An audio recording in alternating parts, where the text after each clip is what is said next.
Hello, yun po. O, dito po tayo ngayon sa LU. Actually, dinayo ko talaga para makita ko kasi sobrang proud ako dito sa friend ko. Good to see you, my friend. Kilala nyo siya, vocalist ng Hale, pero he's also an entrepreneur at dito yung Alpas La Union. The one and only Champ. Kamusta, bro? Bro, good to see you. Thanks for visiting me here. Oh, bro, sobrang ganda. Gulat ako, nakita ko. So, can you tell the viewers ano tong Alpas? So it's a business I started with my brother. So ang origin niya was from our song Alon back in 2017. So kinuha siya for the movie Siargao. And then I was introduced to eventually who would become my partners there in Siargao. And then we started this business na accommodation. Una, it was first a hostel. And then after 3 years, yun, we expanded here in LU. So my brother is the one who lives in Siargao, tapos ako naman dito sa LU. So, dito sa LU, anong mga tinayo nyo na dito? Ako dami na dito.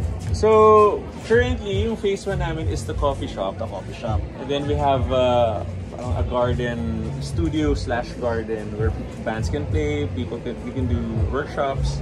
Doon siya, malapit sa beachfront.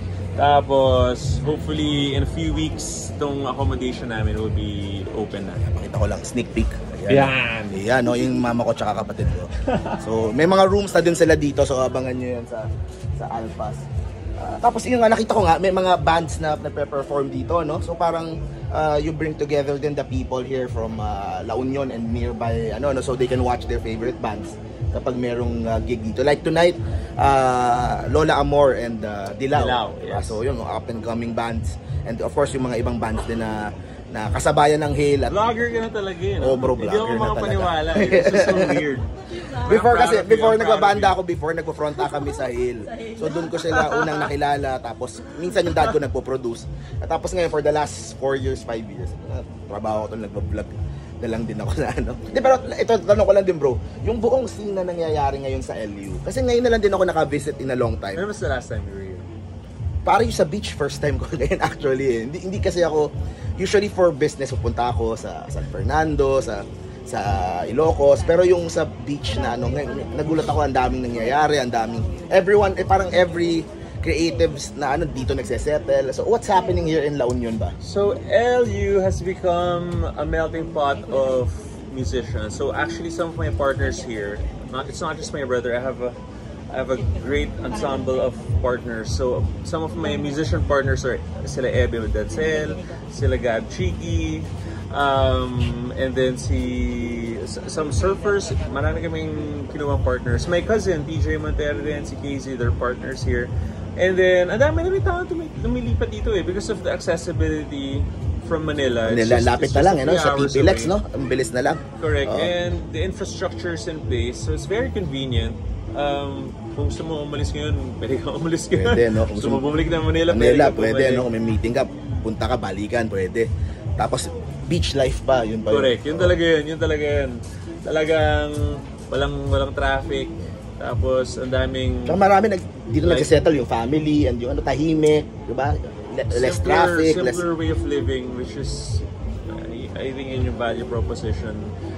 Not just in La Union, but if you live outside Manila, talaga, yun yung mahirap makuha sa Manila. Simple living, and then just, you're closer to nature.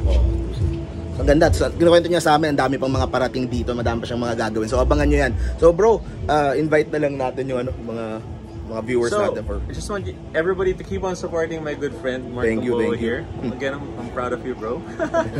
And come check out Alpas La Union, Alpas Siargao. Check us out on our social media accounts, on Instagram and Facebook. And like us on YouTube. We have a YouTube arm that focuses on community content. So it's called Alpas TV, and we hope to see you here in LU and in Siargao. Thank you, bro. Brother! Salamat din. Alpas La Union, guys. Sarap, panalo. So, ito yung garden kung saan merong banda.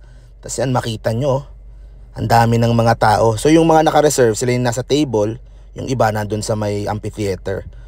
So, ito naman yung cafe. So, kanina, tinry na din namin yung food nila. Napakasarap. Kumain kami nung pizza. Yung pizza nila, ang fresh nung bread. Tapos yung pasta, nasubukan din namin. Tapos merong mga home brewed na iced tea eh. Ang sarap din ng mga drinks nila dito. Tapos yung mga ibang drinks pa na try nung sister ko. So, ayan, makita nyo, ang daming nakapila pa oh. Lahat yan manunood mamaya dun sa gig. So, this has become a center dito sa La Union. So, pag may time kayo guys, check out Alpas La Union.